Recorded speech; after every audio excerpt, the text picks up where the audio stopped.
Hola niños, espero que estén muy bien en este domingo.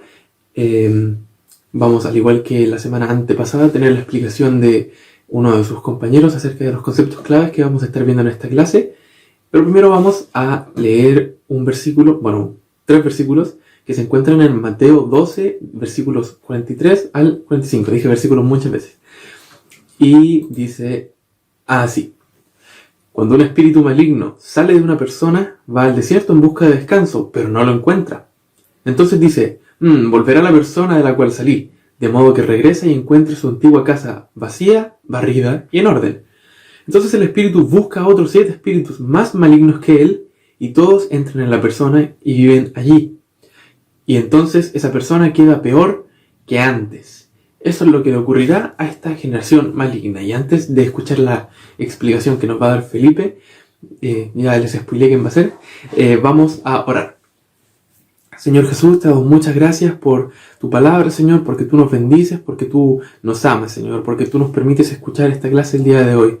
Los versículos que leímos son un poco controvertidos, hablan acerca de espíritus, de demonios, y quizás es algo que nos da un poco de miedo. Quizás aún no tenemos muy clara la idea acerca de estos poderes espirituales, pero te pido, Señor, que tú puedas quitar el temor de cada uno de los alumnos aquí presentes que está escuchando la clase, que no se aterren, porque es necesario que conozcamos que hay espíritus, que hay demonios, pero también estás tú, Señor.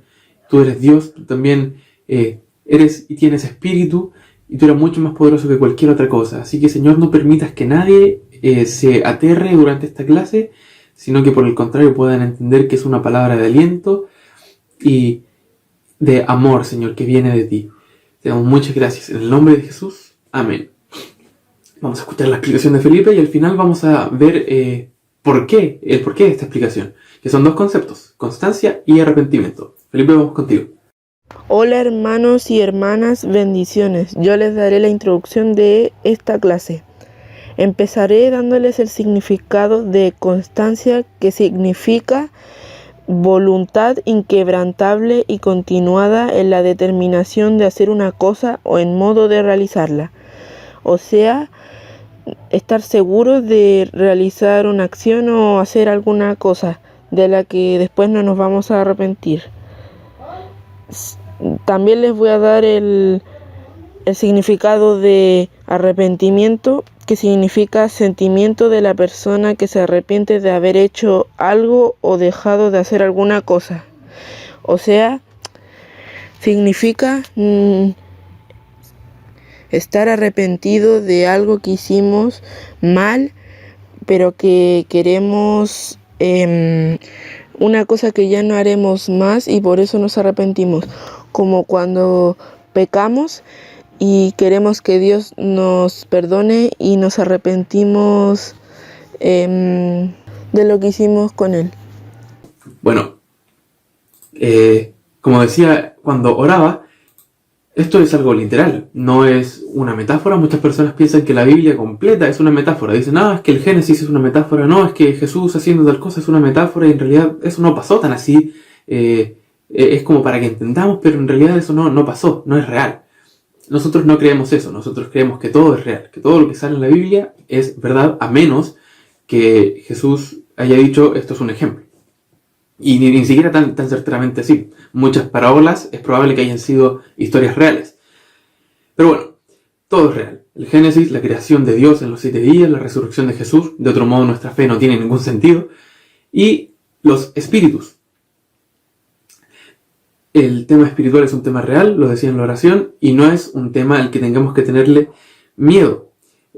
Para dar un ejemplo extra bíblico de esto, hay un libro muy bueno que leí, creo que en segundo medio, en el año 2015, que me lo prestó un profesor muy querido, mi profesor Felipe Mujica, profesor de filosofía. Él es cristiano, y me prestó un libro que se llama ¿Cuál camino?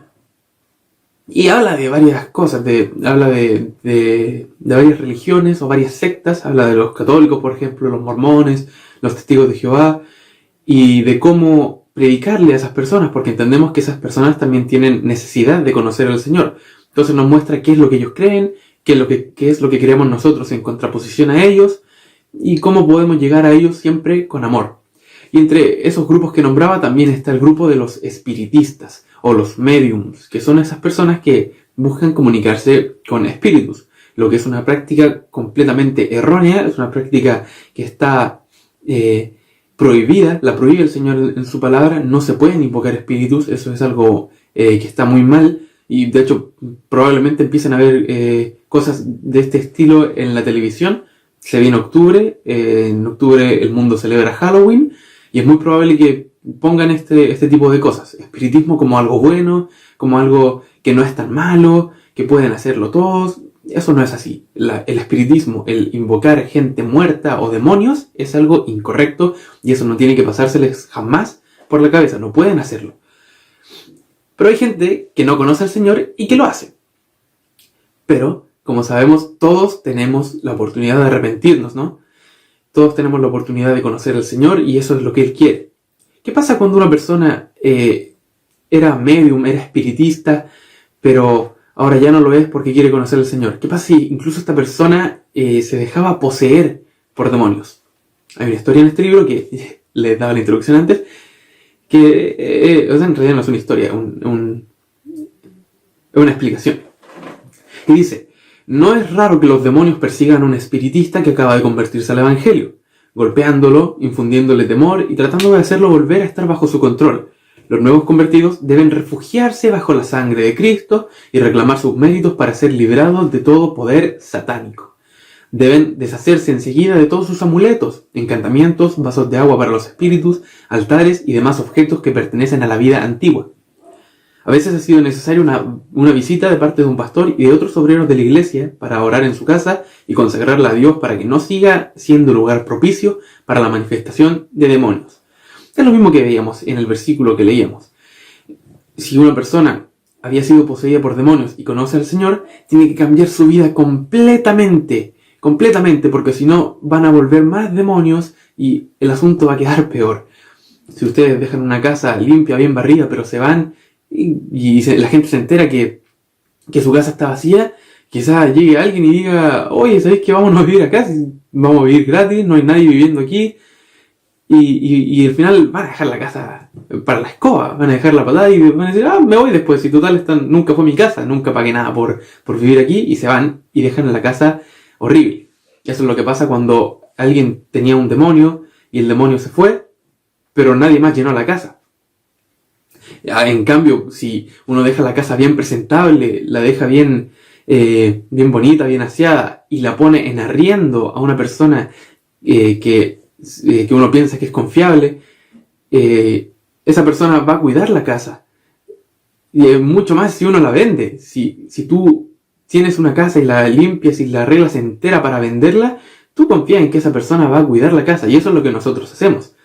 Quizás nosotros no estamos, nunca fuimos poseídos por ningún espíritu, y esto es lo que quiero hablar ahora, que no solo se trata de espíritus. Quizás nosotros nunca fuimos poseídos por espíritus, pero sí teníamos malas prácticas. Quizás antes de conocer al Señor decíamos garabatos, quizás antes de conocer a Dios hacíamos cosas muy malas. Pero ahora lo conocemos y nosotros somos la casa y hemos vendido esa casa a nuestro Señor Jesús para que Él pueda vivir en ella. Y la casa está limpia, la casa está barrida y va a seguir estando limpia porque Jesús va a seguir viviendo dentro de nosotros. Un ejemplo bíblico de esto, de que no solo se trata de demonios, sino que también de malas costumbres, es el rey David. Dice la Biblia en 1 de Samuel 11, versículo 1, que en la primavera, cuando los reyes suelen salir a la guerra, David envió a Joab y al ejército israelita para pelear contra los amonitas. David era el rey, los reyes solían ir a la guerra y él no fue. Podríamos inventar que David decidió que en realidad ya no quería ir más a la guerra porque pelear estaba mal, porque matar a personas era malo, así que decidió no ir más a la guerra. Dijo: Señor, perdóname, yo no voy más a la guerra. Es una suposición, esto no lo dice la Biblia así. Entonces decide no ir más a la guerra, pero no decide en ese tiempo libre consagrarse más al Señor, no decide leer más la ley del Señor, no decide escribir más salmos, más canciones, no decide entregar más sacrificios. No, él dijo, en nuestra suposición, está mal pelear, no voy a pelear más, pero tampoco voy a hacer nada. No voy a hacer nada. Y se quedó, ¿saben qué? Se quedó flojeando. Y por quedarse flojeando, se le ocurrió pararse bien tarde, se levantó bien tarde, se paró, miró por la ventana y vio a una mujer que se estaba bañando. Vio a una mujer desnuda que se estaba bañando y le gustó. Y como era el rey, dijo, mándenme a traer a esa mujer, yo quiero tener relaciones sexuales con ella. Y así fue, y tuvo relaciones sexuales con ella, la dejó embarazada. Esta mujer tenía esposo, su esposo, a diferencia de David, había ido a la guerra. Y David manda que lo maten, o manda a que él vaya al frente de la batalla para que muera primero. Y así no quedar mal por haber embarazado a la esposa de un hombre que... Claro, la esposa de un hombre, que no era él. Entonces vemos que David perdió una mala costumbre, se deshizo de esa mala costumbre, sea cual sea el motivo, dejó de ir a la guerra cuando le correspondía ir, ir a matar gente es malo, dejó esta mala costumbre, pero no adoptó ninguna costumbre buena. Y el no adoptar ninguna costumbre buena lo hizo adoptar costumbres más malas aún de las que ya tenía, y una tras otra. Primero, flojear. Segundo, tener relaciones sexuales con una mujer que no es su esposa. Tercero, mandar a matar a un hombre. Entonces fue de mal en peor. No por el simple hecho de dejar la guerra, su vida se iba a solucionar. Así como en el ejemplo de los demonios, no solo porque una persona ya no esté endemoniada, su vida va a solucionarse. Tiene que adoptar una nueva costumbre, tiene que conocer al Señor y así cambiar completamente su vida. ¿Y eso en qué nos afecta a nosotros? En este contexto que estamos viviendo ahora de la cuarentena, hemos dejado de hacer muchas cosas. En este contexto de cuarentena ya no vamos al colegio, ya no nos juntamos con ciertas personas. Quizás en el colegio tenías algún amigo que te incitaba a hacer cosas malas. Quizás te decía, oye, ¿sabes que cuando toquen la campana para volver a clases, nosotros nos quedamos en el baño así nadie se entera que no vamos a entrar a clases y nos quedamos afuera? O quizás hasta nos escapamos del colegio. Ya no nos estamos juntando con ciertas personas. Ya no estamos, ya no estamos durmiendo en clase, ya no estamos tirando avioncitos de papel. Hemos dejado muchas costumbres malas que teníamos cuando no estábamos en cuarentena. Y yo no sé cuánto tiempo libre tienen ustedes ahora, quizás tienen mucho menos tiempo libre, pero sí sé que han dejado muchas cosas y que quizás no, teniendo el tiempo, no han adoptado otras costumbres. Quizás ustedes, no es porque les dé vergüenza, pero no llevaban la Biblia al colegio porque la mochila la tenían demasiado llena de cosas y llevar una Biblia era como mucho. Y ahora que no tienen que llevar mochila al colegio y que tienen ya no se tienen que volver en micro, ya no tienen que ir al colegio en micro, ¿están usando ese tiempo para leer la Biblia? ¿Están usando ese tiempo para orar? ¿O están usando ese tiempo para flojear igual que David? ¿O están usando ese tiempo para ver quizás youtubers en internet que no hacen cosas muy buenas o que no dicen cosas muy buenas porque sí, de repente son entretenidos, pero tienen chistes que no son, que no le agradan a Dios? ¿Para qué estamos usando el tiempo que tenemos? Hemos perdido costumbres malas, pero ¿nos hemos puesto a hacer cosas buenas? ¿O simplemente no hemos hecho nada? Barrimos la casa, la dejamos limpiecita, y ¿qué pasó después? ¿Invitamos a alguien, a Jesús particularmente, a vivir en esa casa para que Él pueda también mantenerla limpia? ¿O dejamos que esa casa se ensucie? ¿Dejamos las malas costumbres para traer costumbres aún peores? Es por eso que la explicación que nos dio Felipe es acerca de la constancia y el arrepentimiento, que es el título de esta clase. Constancia, porque una vez que uno puede incluso aceptar a Jesús después de hacer muchas cosas malas, y uno dice, sí, el Señor es mi Salvador, Él me salvó, es mi Señor, pero no por eso uno empieza a vivir verdaderamente como un hijo de Dios. O quizás sí, quizás en el principio, cuando uno está emocionado por este amor que ha recibido de parte de Dios, empieza a ir a la iglesia, empieza a leer la Biblia, empieza a orar, empieza a conocer más de Jesús, pero después esa costumbre se pierde. Y eso es lo contrario a la constancia, eso es ser inconstante. Y esa inconstancia es básicamente lo mismo que si nunca hubieras aceptado al Señor. Esa inconstancia es lo mismo que le pasó a cualquiera de estos espiritistas, es lo mismo que le pasó a David.